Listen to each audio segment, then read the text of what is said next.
Bonjour, c'est Belrix, bienvenue dans cette nouvelle émission. Le sujet, c'est la justice, c'est une invention humaine. Alors pourquoi cette discussion, pourquoi j'entame cette discussion avec toi? Je te le dis tout de suite, ou je te dis où je veux en venir, mais si c'est pas encore le cas, si c'est la première fois que tu découvres cette émission, si t'es pas encore abonné, abonne-toi, clique sur le bouton s'abonner. C'est le podcast, c'est l'émission pour ceux qui veulent grandir dans leur vie, tout simplement. En tant qu'entrepreneur, en tant qu'investisseur, même en tant qu'être humain, tout simplement. Parce que, encore plus qu'en entrepreneur, l'état d'esprit, c'est hyper important. Donc, on va voir beaucoup de choses sur l'état d'esprit, la façon de raisonner, la façon de penser, mais on va aussi voir des techniques, même si c'est pas, des techniques de marketing. Je vais essayer de te sensibiliser sur des sujets comme la communication et tout ce qui est système, parce que j'aime ça et je vois que le monde en système. Donc abonne-toi, tu vas pas regretter. Alors pourquoi je parle de ça? La justice, c'est une invention humaine. Parce que ma fille vient de l'apprendre à ses dépens. Elle a dû faire face à sa première injustice. Et ça a été le drame. Alors je te raconte l'histoire et on va en discuter après. Alors, je ne sais pas si tu as des enfants, mais voilà, surtout ils sont en primaire. Surtout, je crois que ça se passe en primaire. Maintenant, il n'y a pas de note de comportement. Je ne sais même pas si on note maintenant. On te donne, on évalue ton comportement avec des fleurs. Alors, chaque jour, l'enfant colorie une pétale. Alors, vert, c'est qu'il s'est bien comporté. Jaune, c'est que, il a fait des petites bêtises, mais bon, c'est pas grave. Rouge, c'est que c'est vraiment un mauvais comportement. Ma fille, je la surnomme Hermione Granger. Tu vois, Hermione Granger, c'est un personnage d'Harry Potter. Je sais pas si tu connais, mais c'est la petite fille qui... Alors, la petite fille au début, le premier épisode, mais bon, elle a bien grandi, qui sait tout. Voilà, elle sait tout sur tout, la bonne élève, elle est toujours le doigt, elle reprend sa camarade, elle est sage en classe, tu vois. Donc elle fait la leçon à ses petits camarades, voilà. Donc je sais pas si tu vois ce qu'à peu près, mais donc normalement, depuis le début de l'année, elle nous a ramené que des fleurs coloriées en vert, voilà.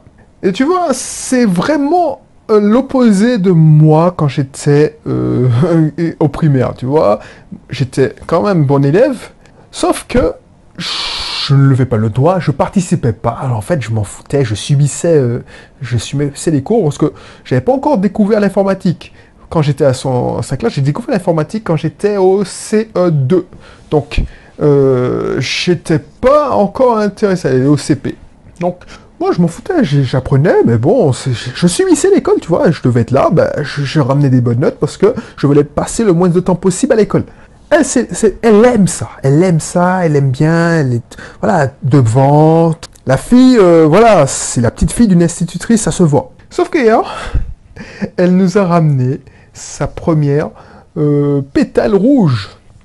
Tu vois, ça, franchement, quand je te raconterai l'histoire, tu verras, les enfants sont méchants entre eux, tu vois. Donc, il y a un petit camarade qui, je suppose qu'il lui fait la leçon, donc... qui ne l'apprécie pas trop. Donc, il fait tomber son crayon. Son crayon tombe, donc elle le ramasse. Sauf que, au moment où elle se retourne pour lui rendre son crayon, le petit connard, excuse-moi si tu n'es pas habitué à ce podcast, mais bon, je vais pas changer ma façon de parler. Ce petit connard, il lève le doigt et il dit qu'elle lui prend ses affaires. Donc c'est un piège gros comme une casserole.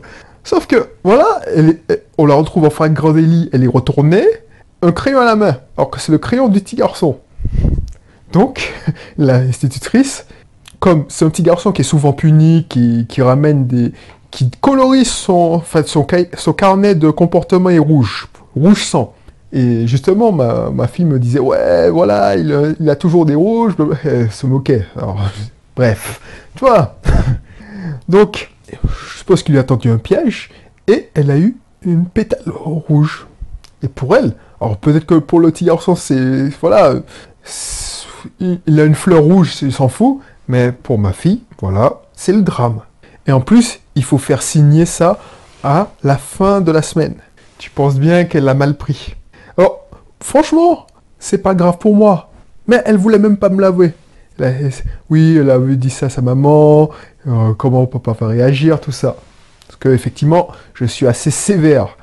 Donc, ce que je lui ai dit, et ce qu'elle a réalisé, c'est que le monde est vraiment injuste. Elle a fait face à sa première injustice. Et elle a appris à ses dépens. Le monde est injuste. Et plus que l'anecdote, cela te montre que la justice, c'est une invention humaine.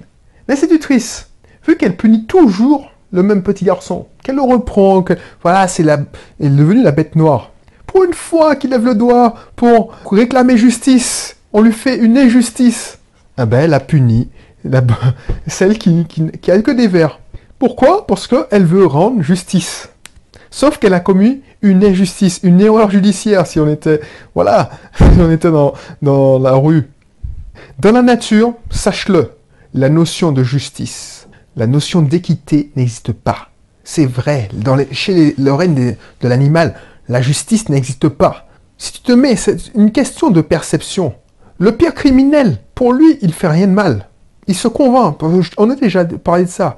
Donc, le business est injuste, parce que le business, même si c'est les êtres humains qui font du business, on n'a pas la même notion de la justice. Tu vas faire une promo, tu vas tout faire dans les règles. Tu vas faire tout dans les règles, tu vas respecter les règles marketing, tout ça. Et les choses ne vont pas fonctionner.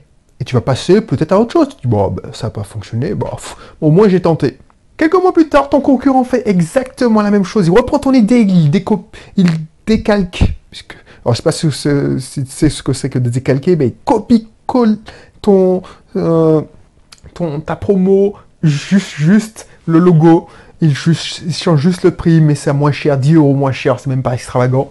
Et puis il fait un carton parce que tu as ensemencé pour lui. Tu as créé le besoin, tu as sensibilisé le marché. Et lui, il se goinfre. Et toi, tu t'en mords les doigts. C'est injuste, c'est unfair. Unfair, c'est injuste en anglais. Autre exemple plus concret. Tu n'as jamais remarqué que les gens qui sont à l'accueil, les filles qui sont à l'accueil, les jeunes gens qui sont à l'accueil des salles de sport, ils sont tous sortis d'un casting de mannequinat, mince, beau, belle. D'une manière générale, quand j'étais encore consultant ou responsable informatique et que je me demandais avec mon boss pour visiter des clients dans les grands centres, les sièges là à la Défense, où tu dois donner ta carte d'identité, on te remet un badge de visiteur et tu vas à la borne d'accueil, c'est toujours des canons, que ce soit un homme ou une femme. Alors que je suis sûr qu'il y a des gens avec un physique plus ingrat qui seraient largement plus qualifiés. C'est injuste. Et pourquoi je te dis ça? C'est parce qu'il faut avoir cela en tête quand tu rentres en business, quand tu rentres au combat. Ce n'est pas parce que tu ne triches pas que la tricherie n'existe pas. Par exemple, moi, quand j'étais obèse, pour me consoler, je me disais, oui, je suis gros, oui, je suis moche, je suis quand même bon élève. On ne peut pas avoir tout. C'est faux, c'est faux.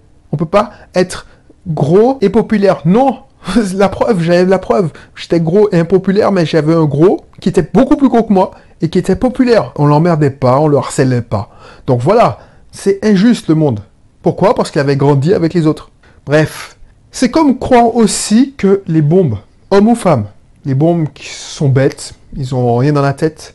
Alors c'est bien véhiculé par la télé parce qu'on te fait voir les Marseillais, tout ça. On les choisit, il y a un casting, on les prend effectivement bien foutus, mais rien dans la tête. Mais c'est un casting parce que ça existe aussi des gens avec un physique de malade et qui ont une intelligence de malade. Ça aussi.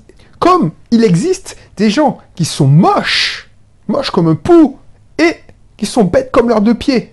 Tu vas me trouver dégueulasse, mais c'est pour te choquer, pour te dire que c'est injuste. La vie est injuste. Et pourquoi je te dis ça?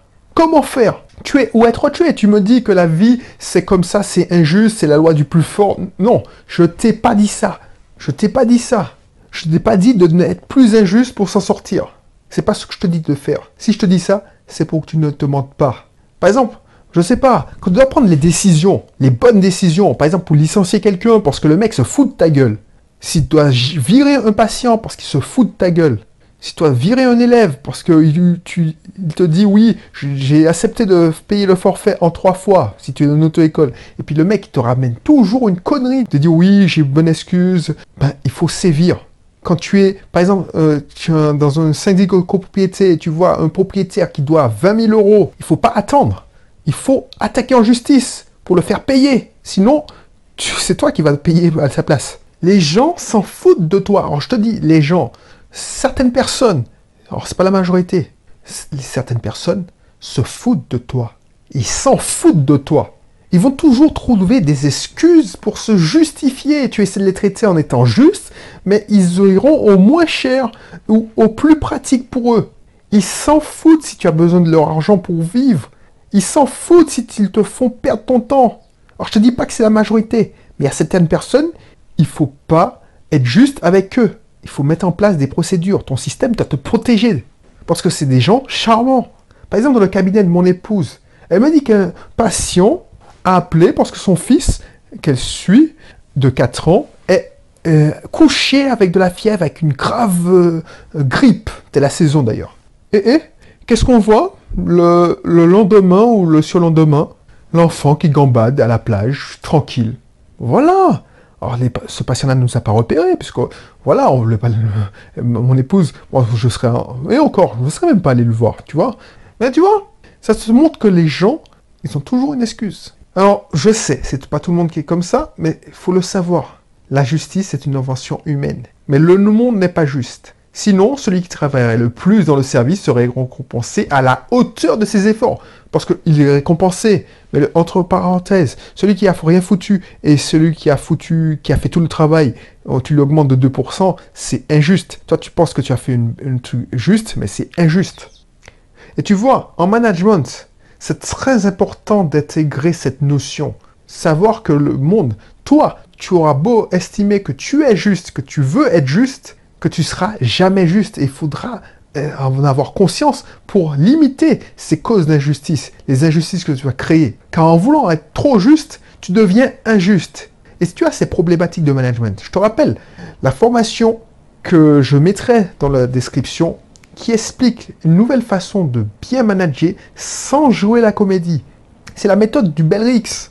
Celle où je parle d'une manière brute de décoffrage. Je parlais d'une manière brute de décoffrage à mes collaborateurs, sans filtre. Et pourtant, j'étais apprécié de mes équipes. Une méthode de management sans que ce soit une contrainte, en étant toi-même. Je ne dis pas de me ressembler, d'être un clébard.